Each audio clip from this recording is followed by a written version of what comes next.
Louvado seja o nosso Senhor Jesus Cristo. Que Ele seja eternamente louvado. Quero agradecer a Deus pela presença de todos vocês aqui conosco. Flavinha vai ficar livre para sair com as crianças agora, lá para o cantinho, para a salinha delas, onde a palavra de Deus vai ser comunicada de modo próprio. Então, que Deus abençoe você, Flavinha, que Deus abençoe as crianças e que hoje à noite seja um tempo de edificação, de crescimento, de paz e de alegria. Queria convidar os demais a pegarem suas Bíblias e abrirem-na lá na primeira carta de Paulo a Timóteo, no capítulo 5. Primeira carta de Paulo a Timóteo, capítulo 5.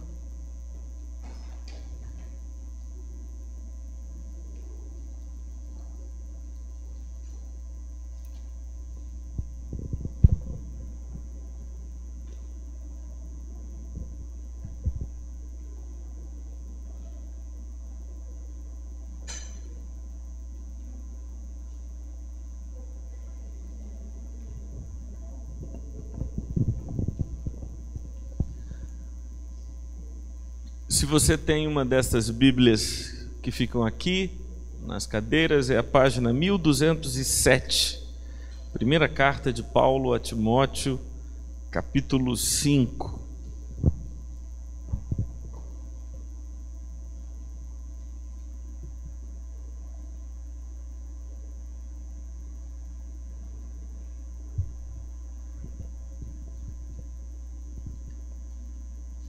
Vocês estão comigo lá?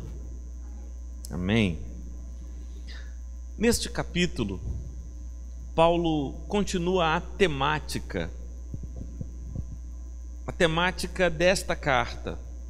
Para a gente entender bem o que está acontecendo nessa carta, o seu contexto, o seu ambiente, eu vou fazer algumas breves explicações acerca do contexto.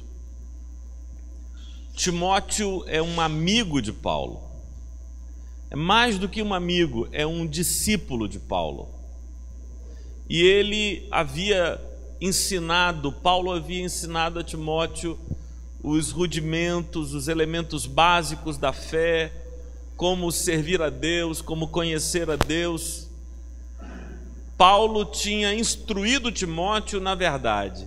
E Timóteo havia sido investido por Paulo da responsabilidade, da autoridade de cuidar de uma igreja que eles haviam plantado juntos numa cidade importante, e Paulo deixou Timóteo lá, e Timóteo continuava a obra de ensino da palavra de Deus àquelas pessoas. Para fortalecer o jovem, para fortalecer aquele rapaz que ele deixou ali cuidando da igreja, Paulo escreveu não uma, mas 2 cartas que estão no cânon bíblico, que estão no conjunto de livros que formam a Bíblia. Eu não sei se vocês sabem, mas a palavra Bíblia é uma palavra plural. Livro em grego é biblion. Livros em grego é biblia. Então a palavra Bíblia significa livros ou biblioteca. O que você tem na mão é uma coleção de livros, um conjunto de livros. E 2 desses livros são exatamente estas 2 epístolas, essas 2 cartas que Paulo escreveu, dando informações, dando dicas a Timóteo. Esse capítulo 5 há temas importantes.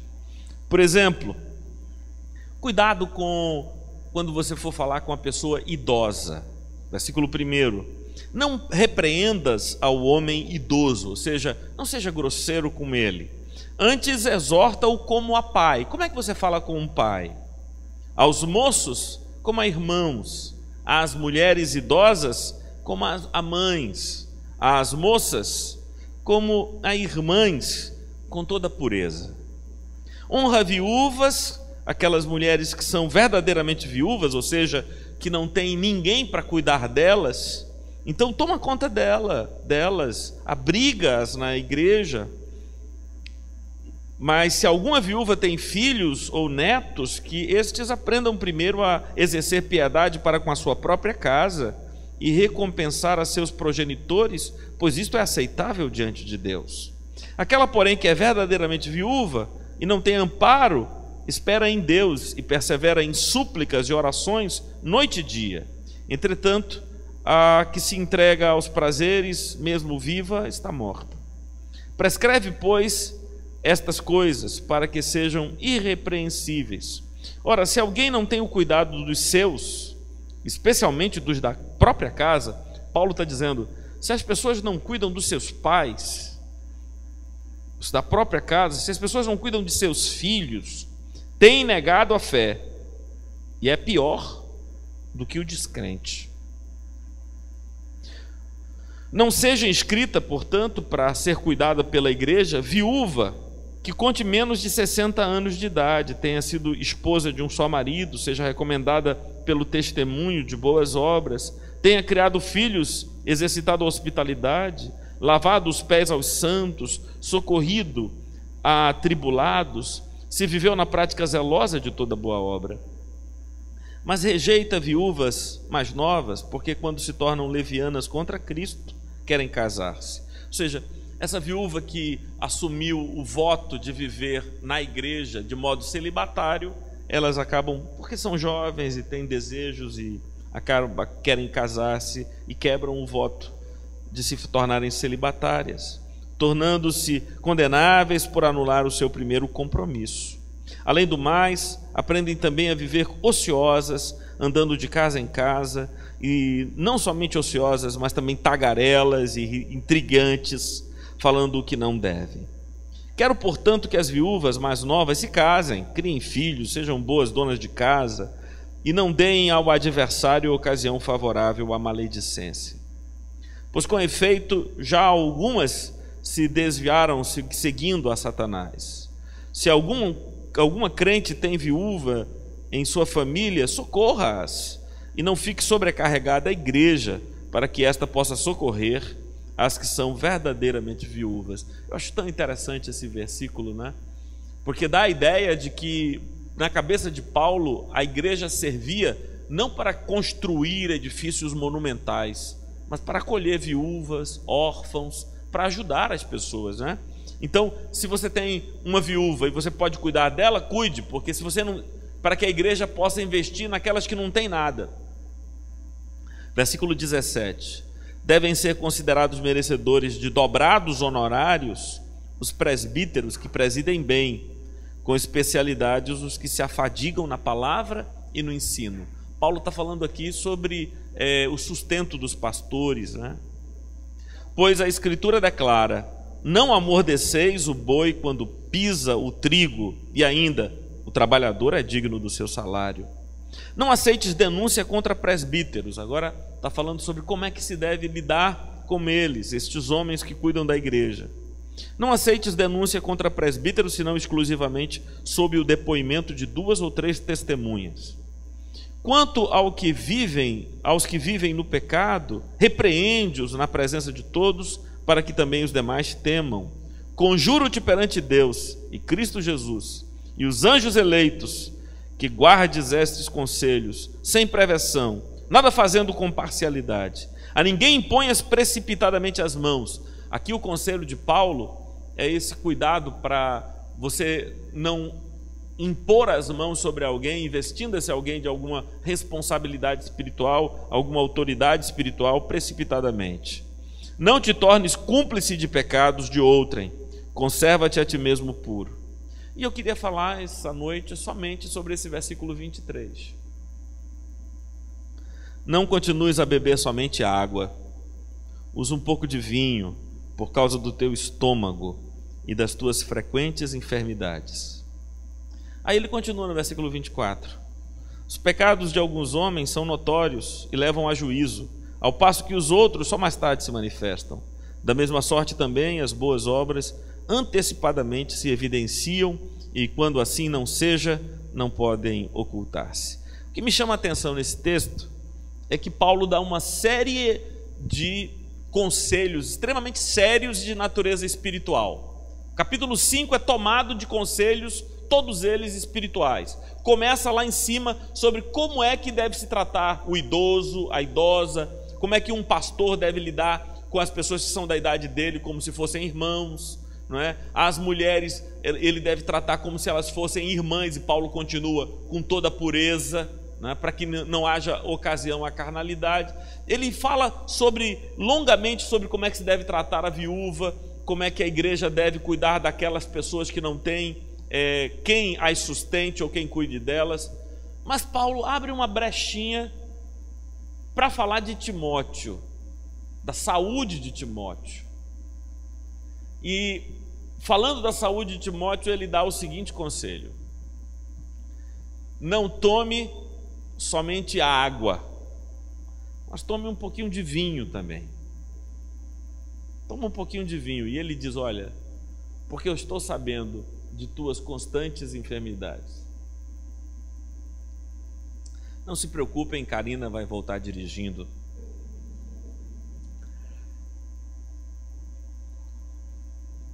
Hoje eu quero falar sobre esse conselho de Paulo.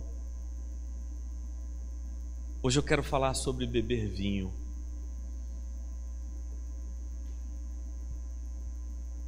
Beber vinho em 3 dimensões diferentes. O vinho enquanto alimento. O vinho enquanto remédio. E o vinho enquanto vício. O vinho que me alimenta, o vinho que me cura, porque não é essa a impressão que a gente está tendo aí. Esse conselho que Paulo dá a Timóteo não tem essa característica, não é? Toma um pouco de vinho porque você está doente, e o vinho vai ajudar você nos problemas que você tem tendo do estômago. Toma um pouco de vinho também. Então o vinho é alimento, o vinho pode ser remédio, e o vinho pode ser escravidão. Hoje eu quero falar disso de vinho, mas há uma série de outras dimensões na vida. Entendam o vinho como uma metáfora de um monte de outras realidades. O próprio alimento, a comida que você ingere, pode ser meramente alimento, pode ser remédio. Não existem comidas que, se ingerindo, tratam enfermidades? Sim ou não? Mas pode ser escravidão também, te matando. Deixa eu falar, por exemplo, de relacionamentos. O ser humano, ele é de um modo tal que ele precisa de relacionamentos intersubjetivos. Ele precisa conviver com outras pessoas, porque sem essa convivência ele enfraquece, ele se perde. Nós nos alimentamos de relacionamentos. Ontem eu estava na praia conversando com o Isaac, colega meu que veio de Brasília, e aí ele me fez essa pergunta, né? Ele, sentado ali na praia, ele me perguntou: Martorelli, o que é que você acha da política enquanto uma questão filosófica? Aí eu disse: Isaac, é uma coisa estranha, cara, porque em um certo sentido todos nós estamos sozinhos, porque as pessoas com quem eu me relaciono não são elas mesmas, mas são projeções minhas acerca delas. São pessoas que eu imagino que são. Então, Sérgio não é Sérgio, Paulão não é Paulão, Geraldo não é Geraldo, porque eu crio esses personagens para mim, e o Geraldo com quem eu me relaciono não existe de fato, é uma criação minha. Então, em certo sentido, eu estou sozinho. Eu estou sozinho porque todas as pessoas com quem eu me relaciono são construções minhas, são produções da minha mente. Exatamente como a gente tinha quando era infância, os amigos imaginários. Todo ser que convive comigo, em certo sentido, é um amigo imaginário, porque eu projeto sobre ele sobre cada pessoa como uma tela branca, um conjunto de expectativas minhas que constituem o ser. Então, em certo sentido, todos nós estamos sozinhos. Por outro lado, nós não conseguimos viver sozinhos, porque para sabermos de nós mesmos, eu preciso do outro. Porque eu só ganho consciência de mim pelo reflexo que eu percebo de mim no outro. Então, eu preciso de relacionamentos para saber quem eu sou. Sem esses relacionamentos, eu me perco de mim, eu me desencontro. Então, é preciso que convivamos e negociemos essa convivência de tal maneira que isso se torne positivo e sustentável para todos ao nosso redor, inclusive para a terra, que é o palco onde essas relações se dão. Nós precisamos de relacionamentos, nós nos alimentamos de relacionamentos. Contudo, alguns relacionamentos são terapêuticos. É ou não é? Alguns relacionamentos são curativos. Por exemplo, quando você procura um psicólogo, quando você procura um psiquiatra, quando você procura um pastor, quando você procura um padre para conversar, às vezes quando você procura um amigo para desabafar, aquele relacionamento não está mais no nível da alimentação, como os nossos relacionamentos cotidianos no trabalho, na rua. Esse relacionamento que você busca para tratar as suas dores é um relacionamento de natureza terapêutica. É para se curar. E às vezes a gente precisa de relacionamentos terapêuticos. É uma pena que a Igreja Católica tenha deixado de dar a ênfase que dava no passado ao confessionário. Confessionário é uma coisa estranha. O ruim do confessionário é ser obrigatório, mas o confessionário era extraordinário porque fazia com que todo cristão tivesse que lidar consigo mesmo, tivesse que olhar para si mesmo e estabelecer um diálogo com a outra pessoa no qual, nesse diálogo, ele se percebia, ele se dava conta de si. Mas a gente vive tão superficialmente, nós vivemos tão superficialmente, que nós não cuidamos de nossas enfermidades em relações terapêuticas. Quem é que procura alguém, um amigo, um pastor? Quem é que procura alguém para dizer: escuta isso, esse meu modo de ser está doente porque me faz sofrer. Isto em mim me machuca. O que você pode me dizer? E ouvir palavras como quem bebe remédio, ouvir palavras como quem come uma comida curativa, que entrando em mim me transforma e produz saúde. Contudo, se existem relações intersubjetivas que são alimento, relações intersubjetivas que são remédio, terapêuticas, também existem relações que são vícios. Sim ou não? Há relações que são viciantes. Sabe o que é uma relação viciante? Uma relação que te faz mal e que te destrói, mas que você não consegue largar. Você sabe que aquilo está te lascando, está te matando. Você sabe que aquilo está te destruindo, mas você não consegue deixar. Assim como o vinho pode ser só um alimento na mesa, como outros tantos, para acompanhar um peixe, aí ficaria melhor um vinho branco, não é, Karina? Mas pode ser só um alimento para pôr na mesa. O vinho pode ser também um remédio para lutar contra as minhas enfermidades, prevenir o colesterol ou coisa que o valha. O vinho pode ser uma escravidão. Martorelli, como é que eu fico sabendo se uma coisa deixou de ser alimento, deixou de ser remédio para ser escravidão, para ser vício, portanto?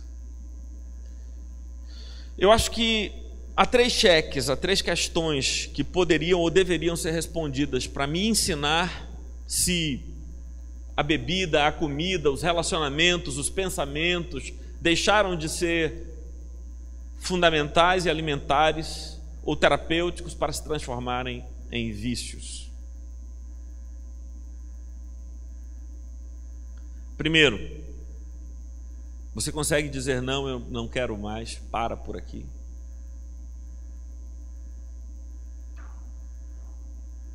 Você se perde se perder. É a questão da dependência. A primeira questão é a questão da dependência. Nós não dependemos, nós não criamos uma relação da dependência com um monte de coisas. Por exemplo, se você não toma suco de caju, você toma suco de abacaxi ou de graviola, então você não depende do suco de caju nem do suco de graviola. E se nem tiver de abacaxi, nem caju, nem graviola, você toma água numa boa. Com nenhuma desses elementos você criou uma relação de dependência. Mas, quando a bebida se torna um vício, eu não consigo mais dizer a ela: pare, eu não te quero mais.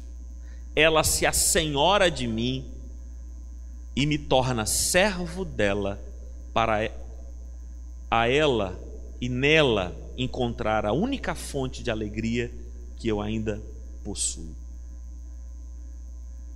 Você sabe qual era a coisa mais fantástica nos cursilhos para mim?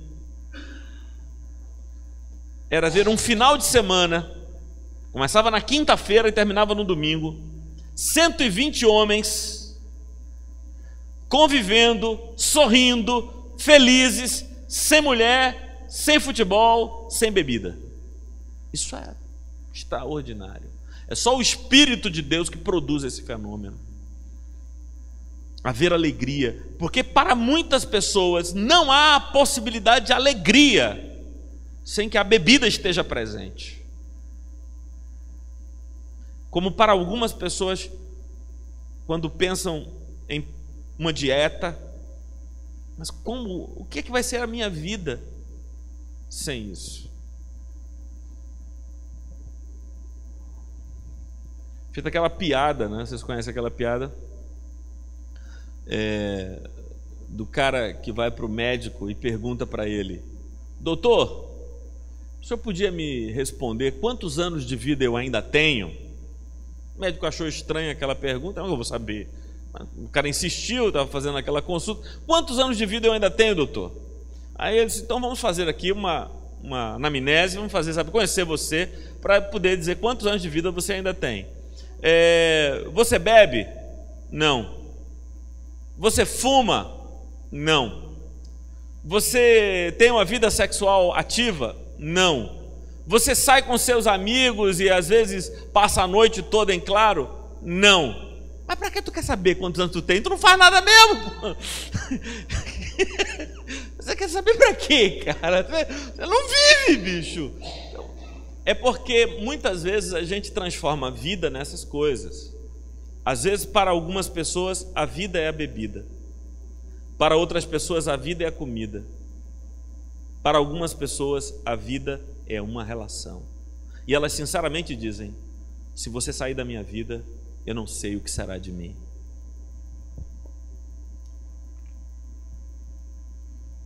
Isso é uma doença, não é? É uma enfermidade. É um vício.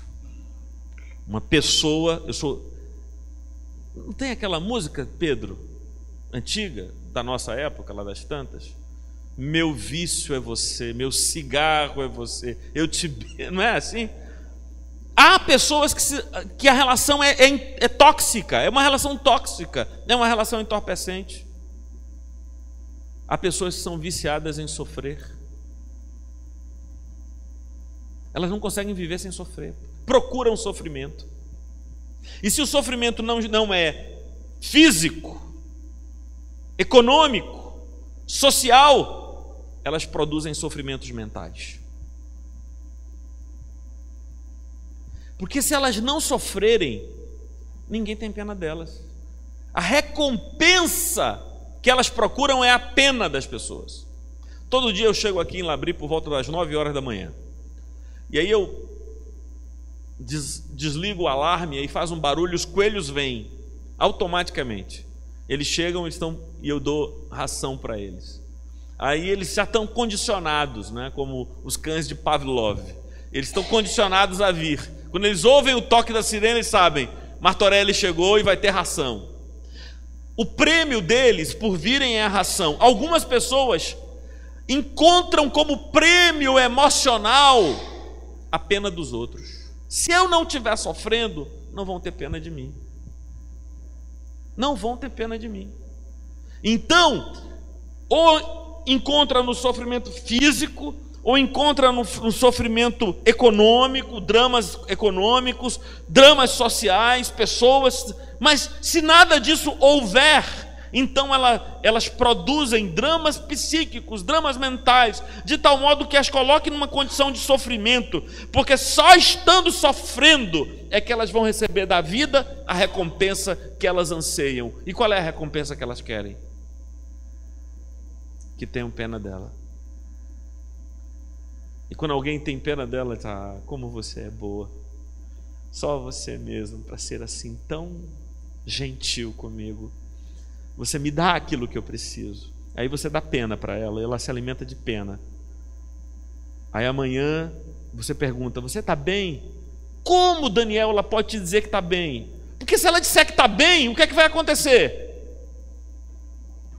Ela não vai receber de você mais do que ela mais precisa. E o que é que ela precisa? De pena. Então as pessoas, todos nós, desenvolvemos vícios, e esses vícios, eles precisam ser tratados e trabalhados como tal. É engraçado como nós acabamos elegendo determinados vícios como os vícios feios e outros vícios como vícios aceitáveis.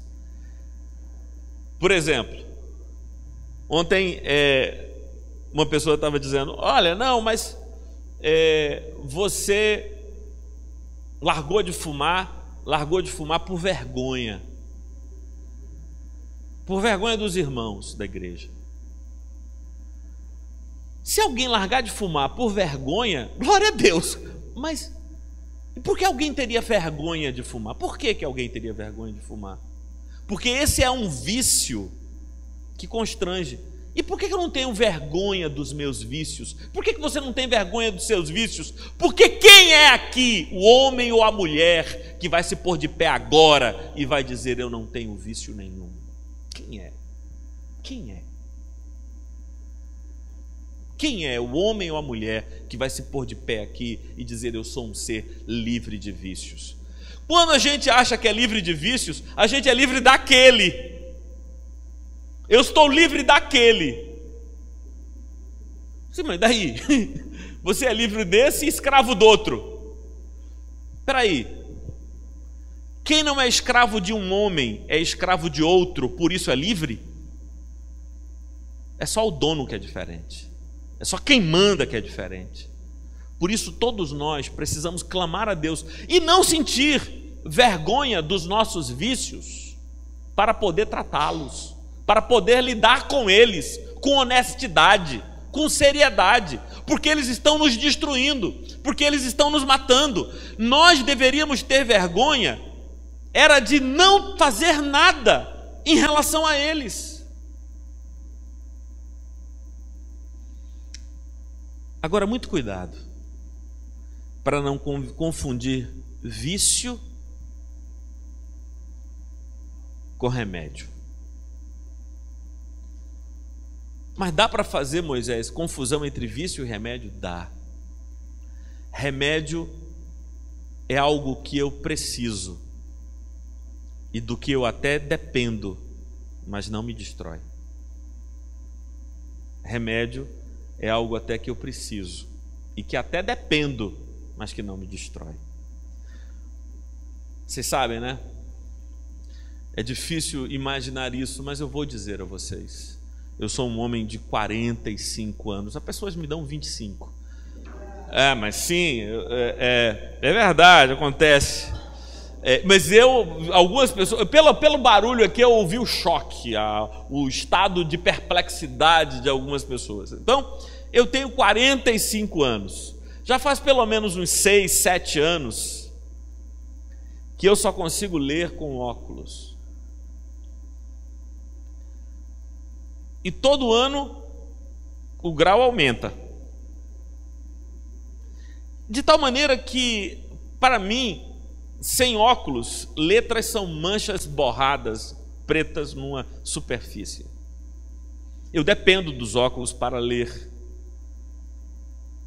Sem eles eu não leio, porque um órgão meu, que são os meus olhos, por causa do tempo, da vida, do desgaste, foi perdendo habilidades que eles tinham antes, e agora eu preciso disso, que é muleta para mim, entende? Que é uma bengala para mim. Mas qual é o problema disso? Qual é o problema de usar bengalas? Melhor comercial de todos os tempos, Sueli? Você sabe qual foi? Para mim, Casa Lux Ótica. Para mim mas os meninos aqui nem sabem do que eu estou falando. O comercial da Casa Lux Ótica. Você lembra, tio Decinho? Era um cara muito sério assim, sentado, olhando assim para frente e dizendo um texto para a câmera. E a câmera ia girando assim lateralmente. E ele falava um texto bonito. E a última frase era assim: eu, por exemplo, não preciso usar óculos, mas gostaria muito de poder usá-los. E é aí que você descobre no final do comercial que ele era cego. E aí você entende por que ele diz: eu gostaria muito de poder usá-los. Porque é muito melhor usar óculos do que ser cego. É muito melhor usar bengala do que ser paralítico. Paralíticos não precisam de bengalas. Por que eu vou ter vergonha de usar bengala? Eu vou dar glória a Deus por poder usá-las. Porque há muitas pessoas que não podem usá-las. Por que eu vou ter vergonha de usar óculos? Há muitas pessoas que gostariam muito de poder usá-los, mas não podem. Não podem porque não adianta. Algumas pessoas precisam de usar a medicação contínua e ficam iradas, irritadas, indignadas, revoltadas, porque não queriam tomar remédio todo dia para pressão, não queriam tomar remédio todo dia para controlar o diabetes. Meu amigo, eu vou te apresentar um monte de gente que não precisa tomar remédio para pressão, não precisa tomar remédio para o diabetes. Se você vivesse de vender remédio para pressão para defunto, você estava falido. Defunto toma remédio para pressão, defunto controla diabetes, mas gostaria muito de poder usá-los. ou não. É preciso fazer a diferença entre os vícios e os remédios. Qual é a diferença?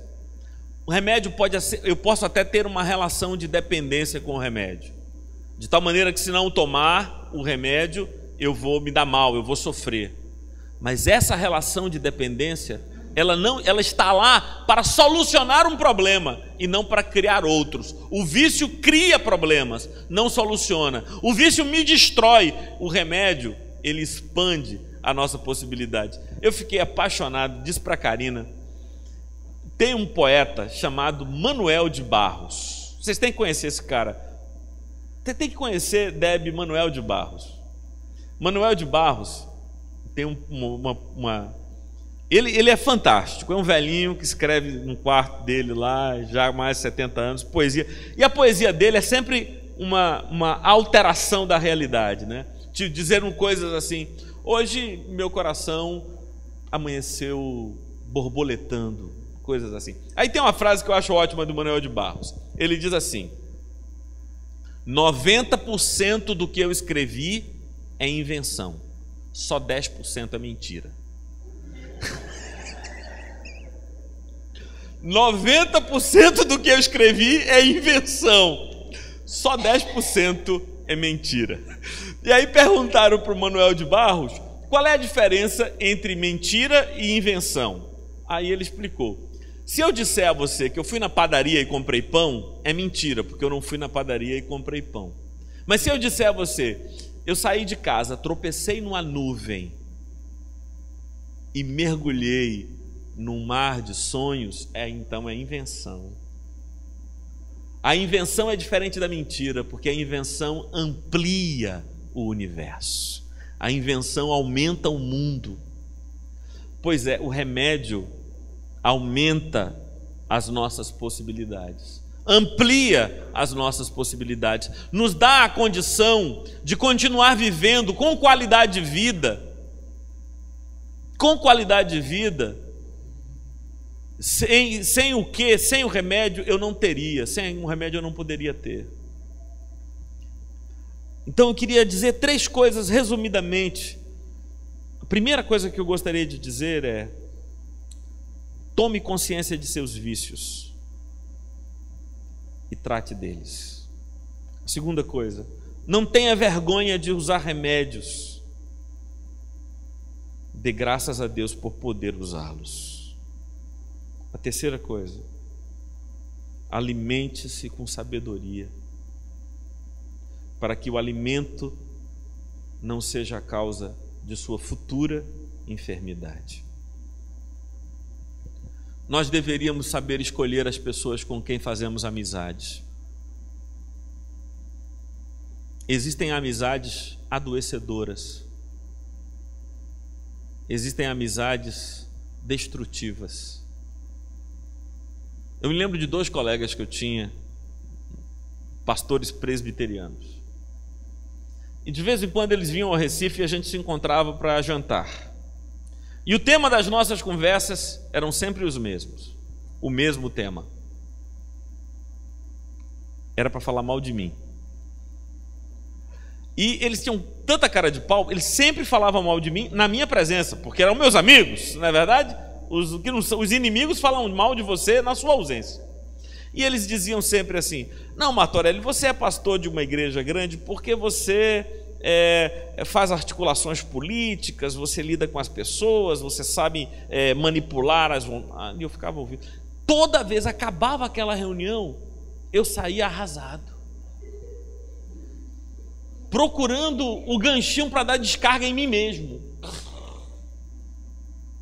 Até que um dia, o colega dele falou: Martorelli, eu estou aqui em Recife, vamos nos encontrar hoje. Eu disse: não. Aí eu disse: vou não. Aí ele disse: mas por que está ocupado? Eu disse: não, é que me faz mal conversar com vocês. Que é isso? Não, é porque conversar com vocês me deixa muito mal. Me deixa muito mal.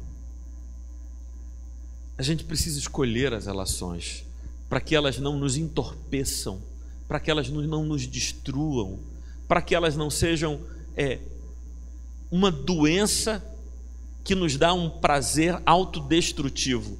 Vou falar uma coisa feia aqui, mas você não precisa se preocupar em editar isso quando sair lá no YouTube, não, deixa. Há muito tempo atrás, sabe, Rubens, quando você ainda era um projeto distante na mente e no coração de seus pais, eu e outras muitas crianças criadas aqui num bairro vizinho do IPSEP, andávamos dia e noite de pés descalços, jogando bola no inverno, em todo canto. E aí tinha uma coisa terrível, que era aquelas doenças no pé, chamadas de frieira, vocês sabem, né? Terrível frieira. Dava naquelas crianças, em mim aconteceu.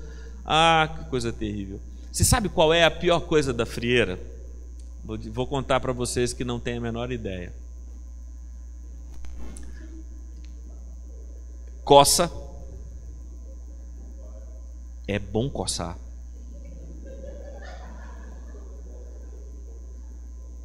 E fere você. Você se fere de coçar, mas como coçar é bom, você se machuca. O indivíduo está tão doente que ele começa a sentir prazer na doença dele.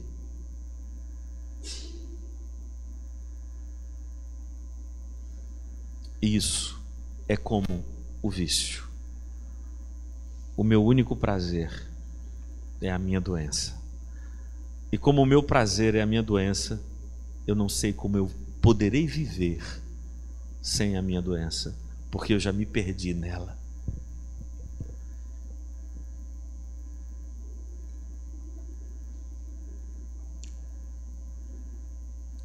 Pode ser alimento,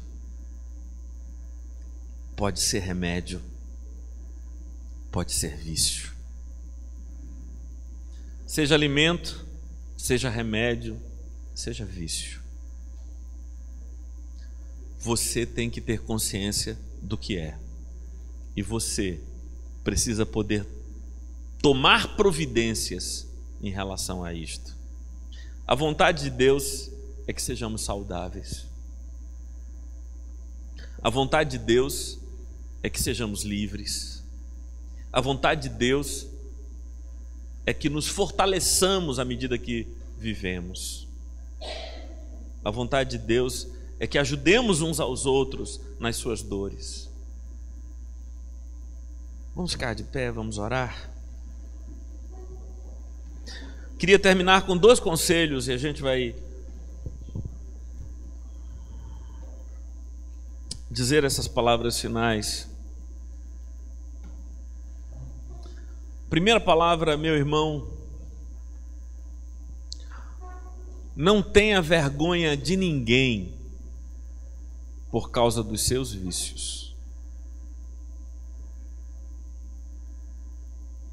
A pessoa de quem você pensa em sentir vergonha é viciado também, é viciada também. Vocês estão entendendo o que eu estou dizendo? Então, se você chegar para mim, Aninha, e disser os seus vícios, a única característica que haverá entre nós é que os meus são diferentes dos teus. Então você não precisa ter vergonha de falar comigo. Sônia, você não precisa ter vergonha de falar comigo. Eu não preciso ter vergonha de dizê-los a vocês. Eu preciso ter vergonha de mim mesmo, de Deus, dos meus vícios, não. Porque eu sei que os meus irmãos são viciados também. Nem maiores, nem menores do que eu. Lembram o que é que aconteceu com a mulher que foi flagrada em adultério? Jesus perguntou para ela: mulher, onde estão os melhores que você? Onde estão os teus acusadores? Ninguém te condenou? O que foi que ela disse? Não, Senhor, ninguém me condenou. Sabe por que ninguém a condenou? Você sabe, Carlos, por que ninguém a condenou? Porque Jesus disse: aquele que não tiver vício, aquele que não tiver pecado, aquele que não for doente, como essa mulher é doente, atire a primeira pedra. Não sobrou um. Se tiver aqui alguém com vícios, e eu disser: quem não tiver vícios, atire a primeira pedra, algumas pessoas até podem atirar pedra. Porque algumas pessoas são tão doentes e tão gravemente doentes, que não sabem que estão doentes. Olha, Solange, entenda isso. O estado de doença de uma pessoa, ela é gravíssima quando a pessoa está tão doente que nem consegue saber que está doente. Porque quando a pessoa está um pouco doente, ela é capaz ainda de discernir a sua enfermidade. Então, às vezes, a gente vê pessoas tomando atitudes preconceituosas com outras pessoas, porque são doentes que não se enxergam, que não se discernem, que não se percebem, que não se olham. Então, não tenha vergonha do seu vício. Cuide dele, mas em vez de gastar energia escondendo, gaste energia tratando. Segundo lugar, não tenha vergonha do seu remédio. Não tenha vergonha do seu remédio. Aí você vai me dizer: mas Martorelli, por que eu teria vergonha do meu remédio? Porque assumir o remédio é assumir a doença. Entendeu, cá? Assumir o remédio é assumir a doença. Quando, por exemplo, eu tiro meus livros na minha bolsa, que eu levo para todo canto com o meu computador, e eu vou tirar o fio que está lá no final, aí sai logo a caixinha do remédio da pressão, que eu ando em todo canto com ele. Quando alguém olha e vê eu logo tirando a caixinha de Diovan, aí olha para mim e diz: isso é um hipertenso. Seu hipertenso. Eu sou. Mas você nem precisa me dizer qual é a sua doença, fica quieta. Não é? Assumir o remédio é assumir a doença. As pessoas não querem assumir a doença. Que bobagem. Que bobagem.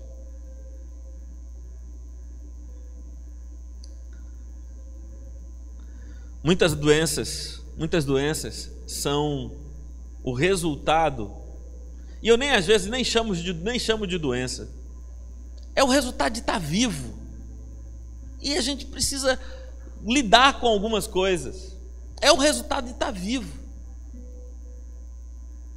Os meus óculos são uma expressão da minha vida. Aconteceu, passei dos 40, óculos. Natural, e vou precisar de mais, mas eu quero continuar. Talvez se eu chegar aos 70, eu vá andar de bengala.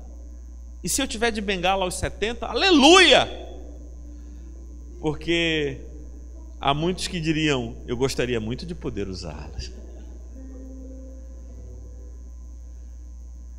As pessoas às vezes ficam com vergonha do remédio porque não querem assumir a doença. Deem glória a Deus pelo alimento. E parem com qualquer tipo de preconceito. Isaac, que estava comigo ontem lá na festa de Vivi, aí Isaac foi comigo, levei, aí ele ficou impressionado. Rapaz, vocês são uns crentes diferentes, né, rapaz? A turma tomando cerveja lá, caipirosca, não sei o quê. Vocês uns crentes diferentes, vocês. Isso é bebida e comida, Isaac. É bebida e comida.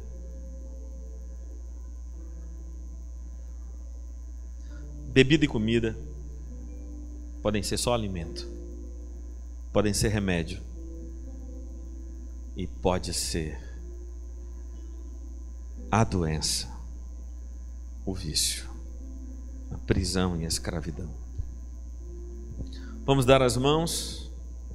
Cá, fica aqui comigo.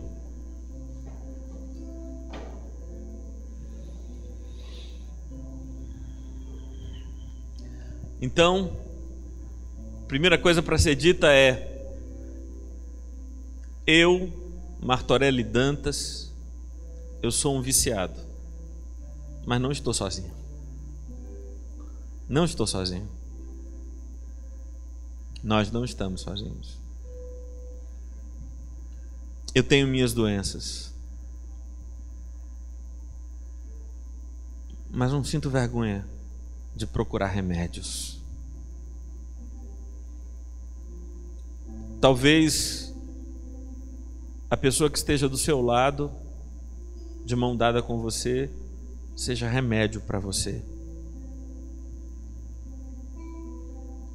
Se você tivesse a coragem de conversar com ela, de falar com ela, de se apresentar, de se expor a ela, talvez ela pudesse ajudar você.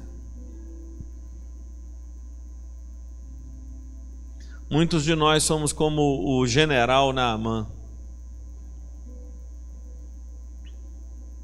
Lepra por dentro, armadura reluzente por fora. Do lado de fora, armadura de bronze polida, ofuscando os olhos de quem contempla ao sol do meio-dia.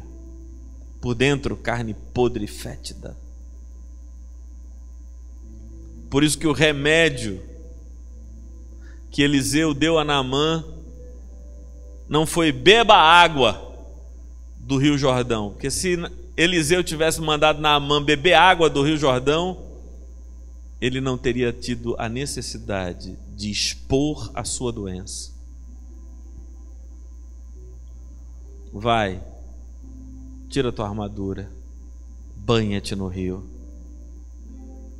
assuma a tua doença, e isso por si só será o início de tua cura.